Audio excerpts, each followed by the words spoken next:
When I was younger, I used to be super idealistic, super pro-black nationalist, pan-Africanist, and I used to think that black people could just rally up and just change the world. But what I've realized by studying history was that every time we actually deemed ourselves a real threat, we were immediately removed from the picture. Europe allowed Malcolm X, Martin Luther King, and Malachi Z. York to get that far in their careers. If they wanted to remove those people from the picture earlier, they would have, because black people don't have any real power. All we do is obsess over the glory days and obsess over all the inventions that we've created and obsess over how beautiful and artistic we are as a people. But none of that shit means anything because we don't have any real power. Anytime we come close to changing the world, we are immediately removed from the picture. Why? Because we don't have any power.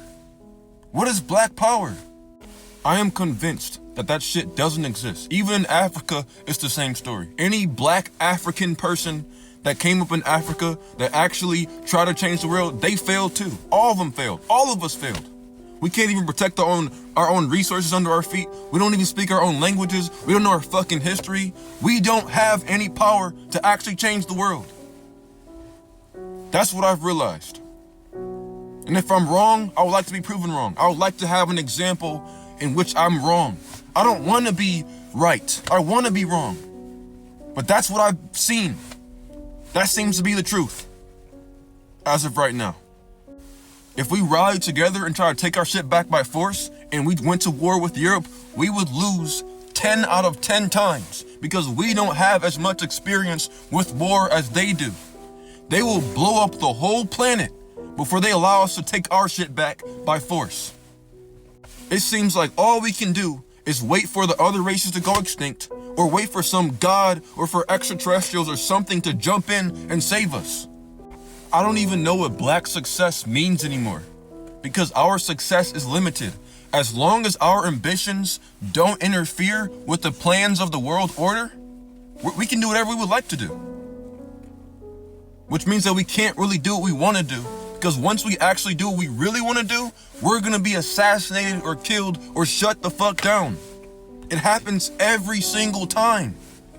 I don't know if we're cursed. I don't know if we're weak. I don't know if it's because we're too gullible or compassionate. I don't know anymore.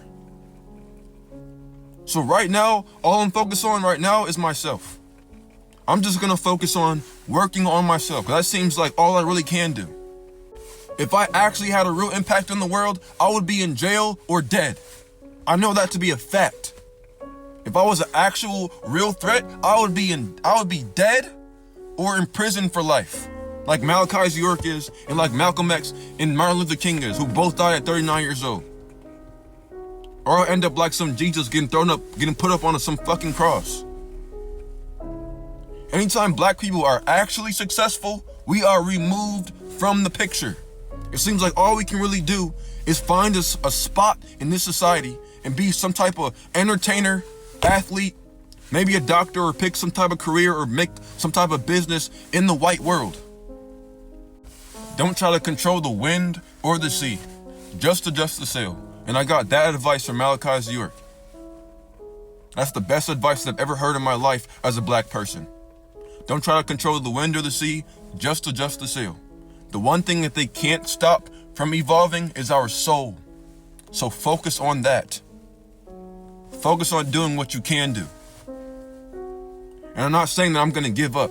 I'm just saying that right now, I'm focusing on growing spiritually.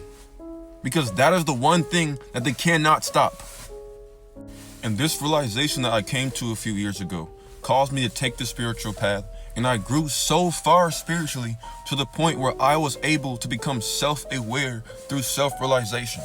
And this is what allowed me to learn how to love myself by awakening my heart chakra. And that is what gave me a sensation and a feeling of purpose. Most people do not feel what it feels like to have self-love because they don't know the difference between their heart and their emotions. It's a very big difference, but you won't be able to notice the difference until you experience love for the first time. Not emotional attachment, but actual, genuine love. And that can only come from reconnecting to your soul.